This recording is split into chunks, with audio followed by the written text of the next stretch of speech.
예, 9월 18일부터 20일까지 2박 3일 동안 우리 문재인 대통령께서 평양을 방문해서 세 번째 남북 정상회담을 했죠. 그래서 1차 남북 정상회담은 이제 판문점에서 4월 27일 날 있었는데요. 그때의 남북 정상회담의 초점은 주로 한반도 평화와 그리고 전쟁 위험의 감소, 여기에 초점을 둔 것이었다라고 한다면, 두 번째 5월 26일 날 있었던 판문점 회담은 사실상 그때 당시에 미국과 북한 사이에 정상회담이 깨어질 뻔했거든요. 그런데 그것을 이제 중재를 하는 그런 이제 회담이었다라고 볼 수가 있습니다. 근데 사실상 이제 잘 아시다시피 7월 6, 7일 폼페오 국무부 장관이 3차 방북한 이래로 사실상 북한의 비핵화 문제는 진척이 없는 그런 교착 상태에 빠져 있었잖아요. 게다가 이제 김영철 부위원장으로부터 이제 편지가 폼페오 국무부 장관한테 전달된 것이 내용에 좀 문제가 있어서 폼페오 국무부 장관의 4차 방북이 무산됐단 말이죠.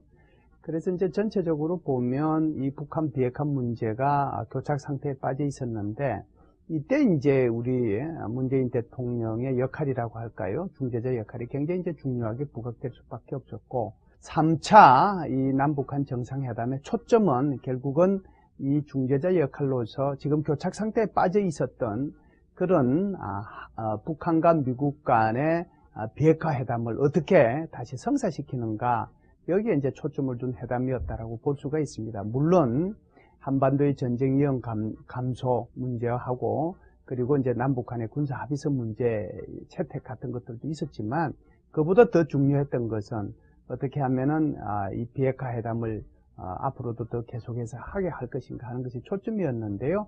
일단 어떻게 됐든 우리 대통령께서 중재 역할을 잘 하셔서 아시다시피 북미 간의 회담, 즉 비핵화 회담이 다시 열릴 수 있게 됐다. 그런 것이 가장 큰 특징이고 또 의미 있는 그런 회담이었다라고 볼 수가 있습니다. 예, 이제 전체적으로 보면 이제 제일 컸던 것이 아무래도 미국과 북한 사이 회담이 이제 연결될 수 있었다라고 하는 것이 가장 큰 거고요.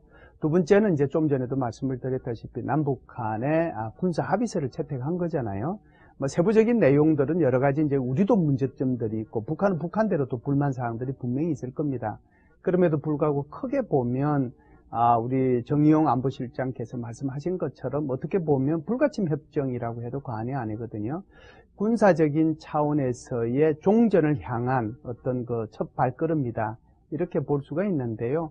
두 번째는 아마 그게 가장 컸던 거고, 세 번째는 아무래도 이제 남북한 정상 간의 신뢰 구축이라고 볼 수가 있는데요. 사실상 세 번의 만남을 통해서 어마어마한 신뢰 구축이 됐다라고 볼 수가 있습니다.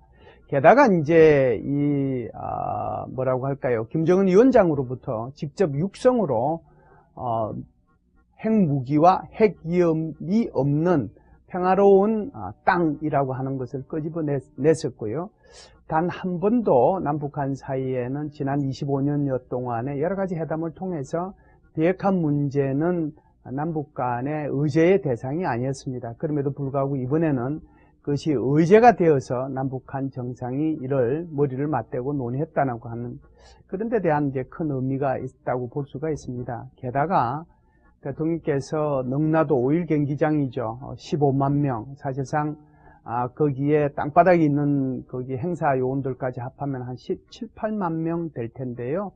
그 인원들을 대상으로 해서 연설을 하고, 그 연설의 핵심 내용이 핵무기와 핵기업이 없는 평화로운 땅을 건설하자고 김정은 위원장이 약속했다라고 하는 것을 공개적으로 다시 한 번 더 천명을 한 거거든요.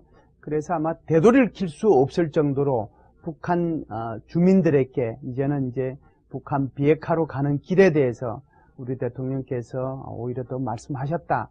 이것이 굉장히 큰 특징이고 의미고 또 어떻게 보면 큰 성과다, 이렇게 볼 수가 있죠. 예, 사실은 1차 남북 정상회담이 있고 난 뒤에 바로 이제 우리 대통령께서 5월 달이죠.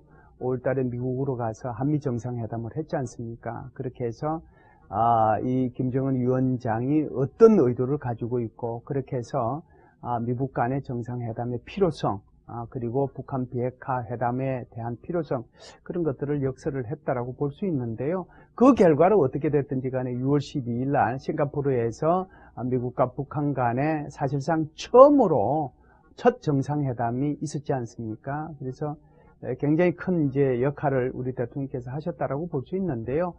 이번에 이제 다시 유엔 총회 참석차 미국을 방문한 우리 대통령께서 이 트럼프 대통령하고 정상회담을 가졌죠. 그 정상회담의 핵심적인 내용은 역시 북한의 비핵화와 관련된 3차 남북 정상회담의 모든 배경이라든지 또 합의된 내용이라든지 또 김정은 위원장의 의지라든지 이런 것들을 저는 충분히 전달했다라고 보고요.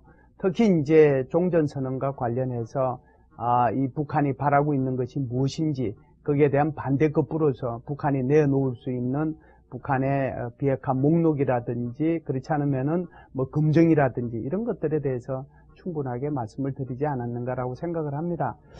대통령께서는 이번에요, 이 한미 정상회담 이 자체뿐만이 아니고요, 또 CFR이라고 하죠. 외교협회, 미국의 외교협회에 가서도 발언을 하시고 또 미국의 대표적인 그 보수 언론이죠.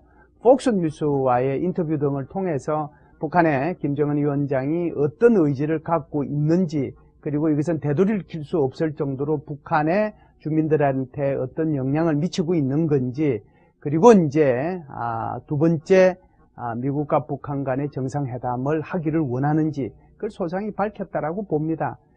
따라서 우리 트럼프 대통령이 한미 정상회담 전후를 통해 가지고 모두 발언을 통해서 곧 이제 북미 간의 정상회담이 있게 될 것이라고 발표를 했거든요.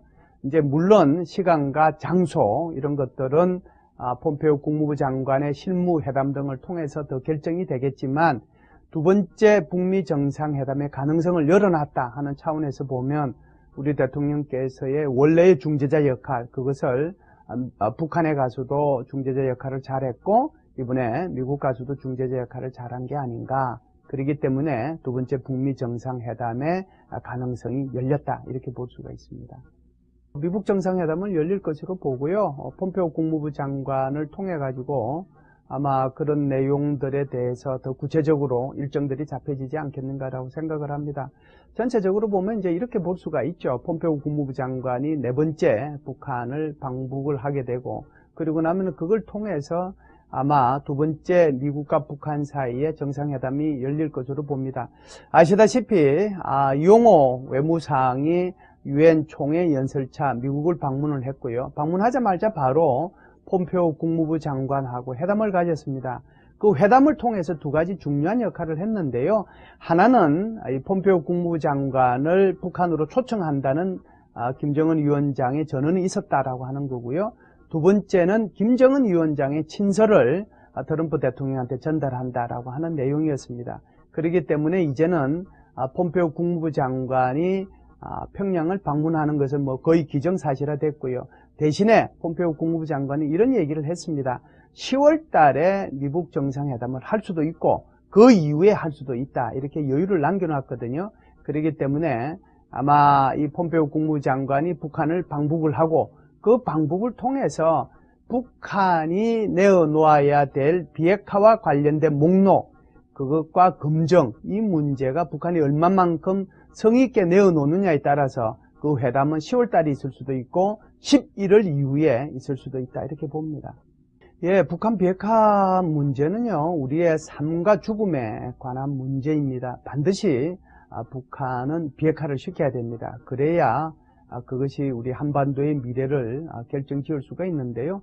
대통령께서도 이번에 여러 가지 언론 인터뷰 등을 통해서 그런 얘기를 했습니다. 평화가 제일 중요하다.